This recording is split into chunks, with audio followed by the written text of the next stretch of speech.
கேதார காண்டம் 29ஆம் அத்தியாயம். தேவர்களுக்கும் தாரகனுக்கும் இடையிலான போர். லோமசர் கூறினார், தேவர்கள் மற்றும் தைத்தியர்களின் அசுரர்களின் படைகள் ஆகிய இரண்டிலும் 4 வகை சேனை பிரிவுகளும் தேர், யானை, குதிரை, காலால் இருந்தன. அவர்களிடம் பல அற்புதமான ஆயுதங்களும் உபகரணங்களும் இருந்தன. மழைக்கால தொடக்கத்தில் மேகங்கள் முழங்குவதைப் போல அவர்கள் ஒருவரை ஒருவர் நோக்கி முழங்கினர். அவர்கள் கம்பீரமாக திகழ்ந்தனர். இதற்கிடையில் தேவர்களும் அசுரர்களும் ஒருவரை ஒருவர் நோக்கி பாய்ந்து தாக்கத் தொடங்கினர். மிகுந்த வலிமை கொண்ட அவர்கள் அனைவரும் ஒருவருக்கொருவர் போரிட்டனர்.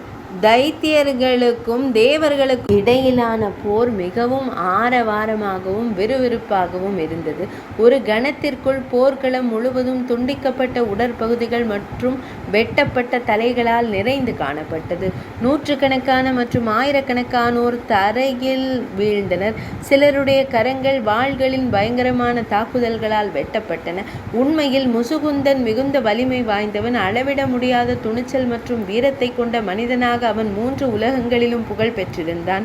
அப்போது புத்திசாலியான முசுகுந்தன் தனது முழு பலத்தையும் பயன்படுத்தி தாரகனின் மார்பில் வாளால் தாக்கினான். அந்த அடியை தாங்கிக் கொண்ட தாரகன் புன்னகைத்து கொண்டே பின்வரும் வார்த்தைகளை கூறலானான். மந்த புத்தி கொண்டவனே, உன் வலிமையால் நீ என்ன சாதித்து விட்டாய்? உன்னுடன் போரிட நான் விரும்பவில்லை. ஒரு மனிதனுடன் போரிடுவது அவமானகரமானது. தாரகனின் வார்த்தைகளை செவிமடுத்த முசுகுந்தன் கூறினான், தைத்திய தலைவனை, என்னால் தாக்கப்பட்டதால் நீ கிட்டத்தட்ட கொல்லப்பட்ட நிலையிலேயே இருக்கிறாய். வேறு விதமான நிலைக்கு நீ தகுதியற்றவன். என் வாளின் அடியை உணர்ந்த பின்னர் நீ ஒருபோதும் என் முன் நிற்க மாட்டாய். நான் உன்னை கொல்லப் போகிறேன். என் வீரத்தை காண்பாய். தைத்தியர்களின் அரசனை, உறுதியாக நில். இவ்வாறு கூறிய பின்னர் மிகுந்த வலிமை கொண்ட வீரனான முசுகுந்தன் தன் வாளால் தாக்க முற்பட்ட போது அவன் ஒரு ஈட்டியால் தாக்கப்பட்டான். மாந்தாதாவின் மகன் போர்க்களத்தில் கீழே விழுந்தான். கீழே விழுந்த போதிலும் எதிரி வீரர்களை அழிக்கும் அந்த வீரன் உடனடியாக எழுந்து நின்றான். அப்போது தைத்தியர்களின் தலைவனான தாரகனை கொல்ல தயாரான நிலையில் மாந்தாதாவின் மைந்தனும் உலகை வென்றவனும் மிகுந்த வலிமை படைத்தவனுமான அந்த வீரன் ஒரு வில்லையும் பிரம்மாஸ்திரத்தையும் பிரம்மதேவரை அதிதேவதையாக கொண்ட அற்புத ஆயுதத்தையும் கையில் எடுத்தான். மிகுந்த வேகமும் வலிமையும் கொண்ட அந்த வீரன் விழிகள் விரிந்து கோபத்துடன் தாரகனை எதிர்த்து போரிட தயாரானான். அப்போது பிரம்மதேவரின் புதல்வரான நாரத மாமுனிவர் மனித வீரனான முசுகுந்த சக்கரவர்த்தியிடம் இவ்வாறு கூறினார், தாரகனை ஒரு மனிதனால் கொல்ல முடியாது. எனவே இந்த மகா அஸ்திரத்தை ஏவ வேண்டாம். தேவ முனிவரான நாரதரின் வார்த்தைகளை செவிமடுத்த முசுகுந்தன், அப்படியானால் அவனை யார் கொல்வார்கள் என்று வினவினான். அப்போது தெய்வீக பார்வையும் மிகுந்த தேஜஸும் கொண்ட நாரத மாமுனிவர் கூறினார், குமாரன் அவனை அழிப்பான். இந்த குமாரன் சிவனாரின் புதல்வன். எனவே நீங்கள் அனைவரும் தயாராக நெல்லுங்கள். ஒன்றிணைந்து போரிடுங்கள். சிறந்த அறிவுடைய முசுகுந்தனை, உன்னை கட்டுப்படுத்தி கொண்டு தயாராக நெல். மிகுந்த ஒளி பொருந்திய அந்த முனிவர் கூறிய அந்த சிறப்பான மற்றும் மங்களகரமான வார்த்தைகளை செவிமடுத்ததும் தேவர்கள் அனைவரும் மனிதர்களில் சிறந்தவரான முசுகுந்தனுடன் இணைந்து அமைதி அடைந்தனர். அப்போது துந்துபி முரசுகள் முழங்கின, சங்குகள் ஊதப்பட்டன. தேவர்கள் மற்றும் அசுரர்கள் இரு தரப்பினராலும் பல்வேறு இசைக்கருவிகள் வாசிக்கப்பட்டன. தேவர்களுடன் போரிட தயாராக இருந்த அசுரர்கள் கர்ஜித்தனர். சிவனாரின் கோபத்திலிருந்து தோன்றிய வீரபத்ரன் மிகுந்த ஆவேசம் கொண்டான். முசுகுந்தனையும் தேவர்களையும் தனக்கு பின்னால் நிற்கச் செய்துவிட்டு பல கணங்களுடன் இணைந்து மிகுந்த வலிமை கொண்ட தாரகனை அவன் நெருங்கினான். பின்னர் பிரமத கணங்கள் அனைவரும் குமாரனை முன்னிறுத்தி போரிட்டனர். அங்கு வீரபத்ரன் முதலான கணங்கள் சூலம், வாள், குத்துவாள், பாசம், கோடரி மற்றும் இரும்புலக்கைகள் ஆகியவற்றை கொண்டு எதிரிகளை கொன்றனர். தேவர்களுக்கும் அசுரர்களுக்கும் இடையே நிகழ்ந்த அந்த மோதலில் அவர்கள் அனைவரும் ஒருவரை ஒருவர் தாக்கிக் கொன்றனர். வீரபத்ரர் தனது சூலத்தால் பலமாக தாக்கியதும் தாரகன் அங்கேயே உடனடியாக கீழே விழுந்தான். அவன் அவன் சிறிது நேரம் மயக்கமடைந்திருந்தான். ஒரு முகூர்த்த காலத்திற்குள் 24 நிமிடங்கள் அந்த மாபெரும் அசுரனான தாரகன் சுயநினைவு பெற்று எழுந்தான். அவன் வீரபத்ரரை மிகுந்த வேகத்துடன் தாக்கினான். சிவபெருமானின் வலிமை மிக்கவரும் மிகுந்த தேஜஸ் உடையவருமான வீரபத்ரர் ஈட்டியை ஏந்தியிருந்த தாரகனை ஒரு பயங்கரமான சூலத்தால் தாக்கினார். இவ்வாறு போரிட்ட அவர்கள் ஒருவரை ஒருவர் தாக்கிக் கொண்டனர். அந்த இரு வீரர்களுக்கும் இடையே ஒரு கடும் போர் நடைபெற்றது. அப்போது தேவர்கள் அந்த போரில் வெறும் பார்வையாளர்களாக நின்றனர். பேரி, மிருதங்கம், படகம், ஆனகம், கோமுகம் மற்றும் டமருகம் ஆகிய வாத்தியங்களின் பேரொலியால் 3 உலகங்களும் நிறைந்தன. அந்த பேரொலிக்கு மத்தியில் மிகுந்த வலிமை கொண்ட அவ்விரு போர் வீரர்களும் மிக சிறப்பாக திகழ்ந்தனர். அவர்கள் மிகுந்த ஆவேசத்துடன் இருந்தனர். தாக்குதல்களால் உடல் சிதைவுற்ற நிலையிலும் தொடர்ந்து போரிட்டனர். அவர்கள் ஒருவருக்கொருவர் கடும் கோபத்துடன் மோதிக்கொண்டனர். அவர்கள் புதன் மற்றும் செவ்வாய் கிரகங்களைப் போல தோன்றினர். பின்னர் நாரதர் தாரகனின் மரணம் குறித்த விவரங்களை வீரபத்ரரிடம் தெரிவித்தார். தாரகனின் மரணம் குறித்து நாரத மாமுனிவர் கூறிய வார்த்தைகள் வீரபத்ரருக்கு பிடிக்கவில்லை. ருத்ரனாரை போலவே வீரபத்ரரும் மிகுந்த வலிமை வாய்ந்தவராக திகழ்ந்தார். அவ்வாறு போரிட்ட போது அவர்கள் ஒருவரை ஒருவர் தாக்கிக் கொண்டனர். 2 சிங்கங்களைப் போல கர்ஜிப்பதில் அவர்கள் ஒருவருக்கொருவர் போட்டியிட்டனர். அவர்கள் இருவரும் தரையில் இவ்வாறு போரிட்டு கொண்டிருந்த போது முழுமையான ஞானம் கொண்டவர்களுள் சிறந்தவரும் மேன்மையான ஆன்மா கொண்டவருமான நாரத மாமுனிவர் பல்வேறு வார்த்தைகளை கூறி வீரபத்ரரை தடுத்தார். நாரதரின் வாக்கிலிருந்து வெளிப்பட்ட அந்த வார்த்தைகளை கேட்டதும் மிகுந்த கோபமடைந்த வீரபத்ரர் நாரத மாமுனிவருக்கு பதிலளித்தார். நான் இன்று தாரகனை கொல்வேன். என் வீரத்தை காணுங்கள். தங்கள் தலைவனை போர்க்களத்திற்கு வரவழைக்கும் வீரர்கள் பாவிகள் மற்றும் அதர்மமானவர்கள் ஆவர். போர்க்களத்திற்கு சென்று என்ன செய்வது என்று சிந்திப்பவர்கள் கோழைகள் என்று அறியப்பட வேண்டும். அவர்களுடன் ஒருபோதும் பேசலாகாது. தேவரிஷியே, உண்மையான வீரர்களின் மனநிலையை நீங்கள் அறியவில்லை. யமதர்மனை தங்கள் பின்னால் கொண்டிருப்பவர்கள் போர்க்களத்தில் எவ்வித வலியையும் துன்பத்தையும் உணராதவர்கள் மற்றும் ஆயுதங்களாலும் ஏவுகணைகளாலும் உடல் வெட்டப்பட்டு துளைக்கப்பட்டவர்கள் ஆகியோரே சந்தேகத்திற்கிடமின்றி போற்றுதலுக்குரியவர்கள். இவ்வாறிய பின்னர் பெரும் வலிமை கொண்ட வீரபத்ரர் தேவர்களிடம் கூறினார். இந்திரனை தலைவனாக கொண்ட தேவர்களின் வார்த்தைகளை செவிமடுக்கட்டும். இன்று நான் சந்தேகத்திற்கிடமின்றி பூமியை தாரகனிடமிருந்து விடுவிப்பேன். பின்னர் அவர் ஒரு சூலாயுதத்தை எடுத்துக்கொண்டு காளைகளின் மீது ஏறி சிறந்த சூலாயுதங்களை ஏந்தியிருந்த பலருடன் தம் படைகளுடன் இணைந்து தாரகனுடன் போரிட்டார். அந்த கணங்கள் சிவகணங்கள் சடாமுடியை கொண்டிருந்தனர். காளையை தங்கள் அடையாளமாக கொண்டிருந்தனர். அவர்கள் பலத்துடன் தாக்கினர். அவர்கள் வீரபத்ரரை தங்கள் தலைவராக கொண்டு செயல்பட்டனர். அவர்கள் வீரபத்ரரை போலவே மிகுந்த வீரம் மிக்கவர்களாக இருந்தனர். அவர்கள் அனைவரும் சூலாயுதங்களை ஏந்தியிருந்தனர். அவர்கள் அனைவரும் தங்கள் உறுப்புகளில் அரவங்களை அணிகலன்களாக கொண்டிருந்தனர். சுருண்ட மற்றும் சடை பிடித்த தலைமுடியை கொண்டிருந்தனர். பிறை நிலவை தங்கள் தலைக்குரிய ஆபரணமாக கொண்டிருந்தனர். அவர்கள் நீல நிற கழுத்துடையவர்களாக இருந்தனர். 10 கரங்கள், 5 முகங்கள் மற்றும் 3 விழிகளை கொண்டிருந்தனர். குடைகள் மற்றும் சாமரங்கள் போன்ற அரச சின்னங்களை அவர்கள் கொண்டிருந்தனர். அவர்கள் அனைவரும் மிகுந்த வலிமை வாய்ந்த கரங்களை கொண்டிருந்தனர்.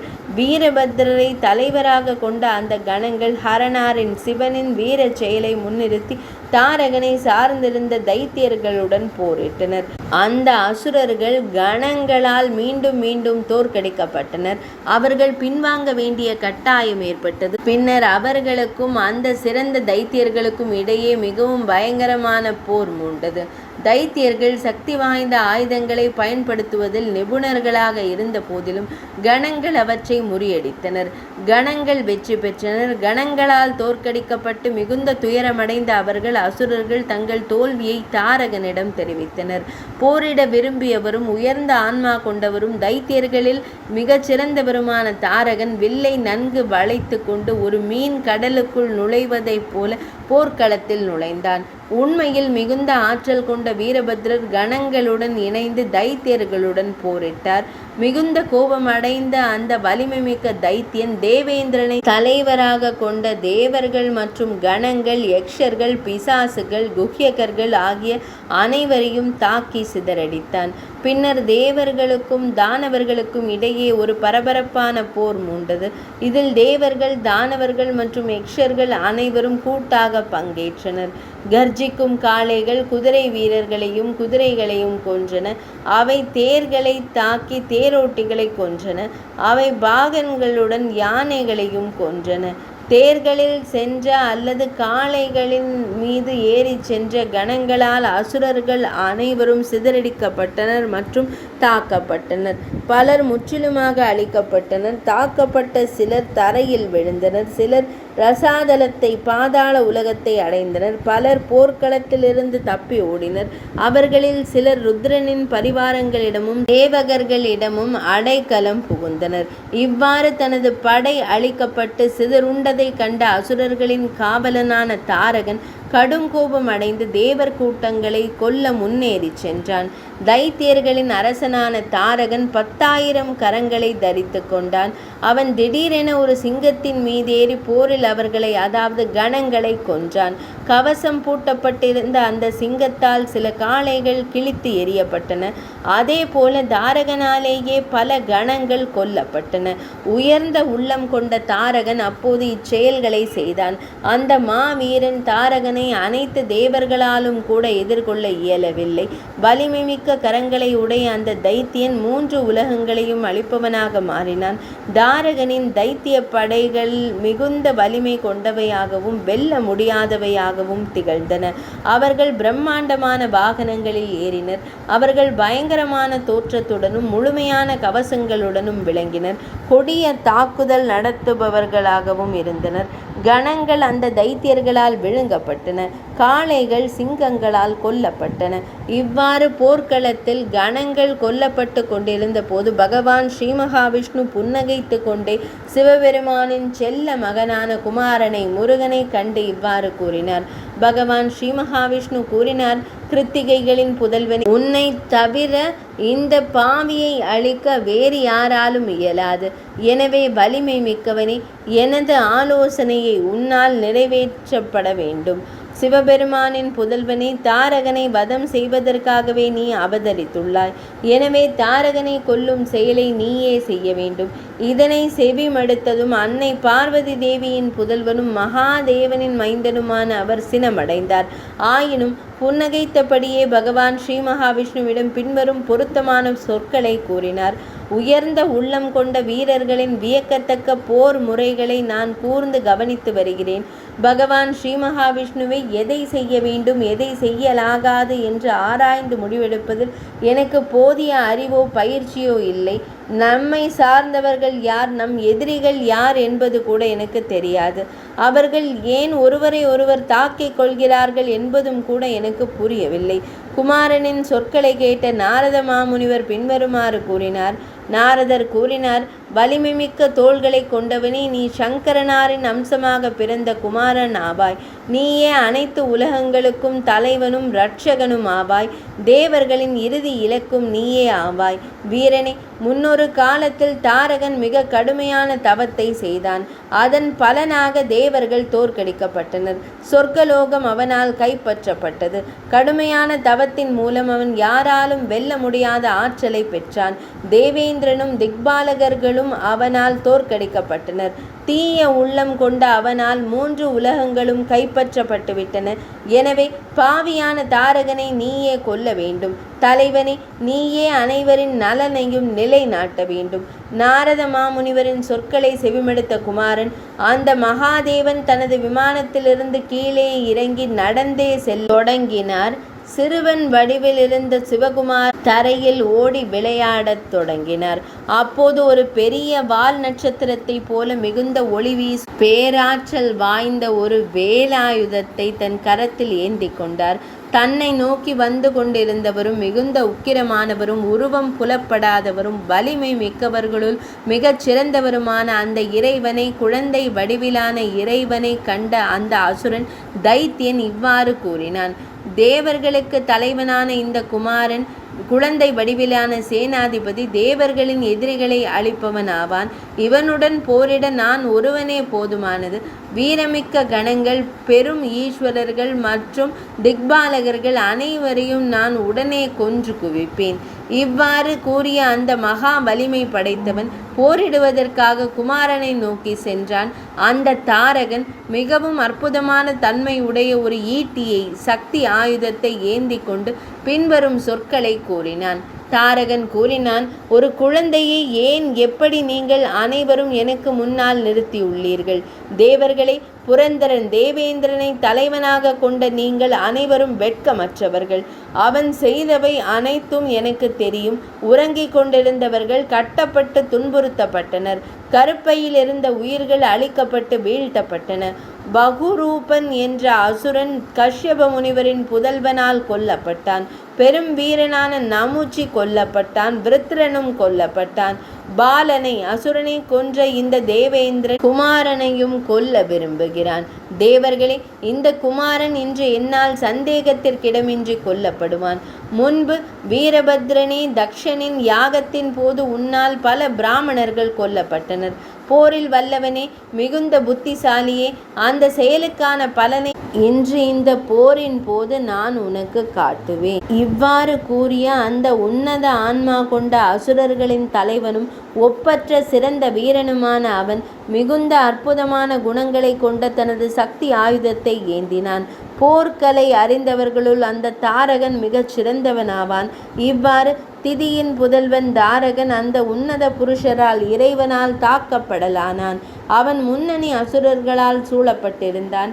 போர்களில் எப்போதும் வெற்றி பெறும் அந்த வலிமை மிக்க தாரகன் இறைவனை எதிர்த்து போரிட்டு அழிக்க தீர்மானித்தான். 29ஆம் அத்தியாயம் இனிதே நிறைவடைந்தது.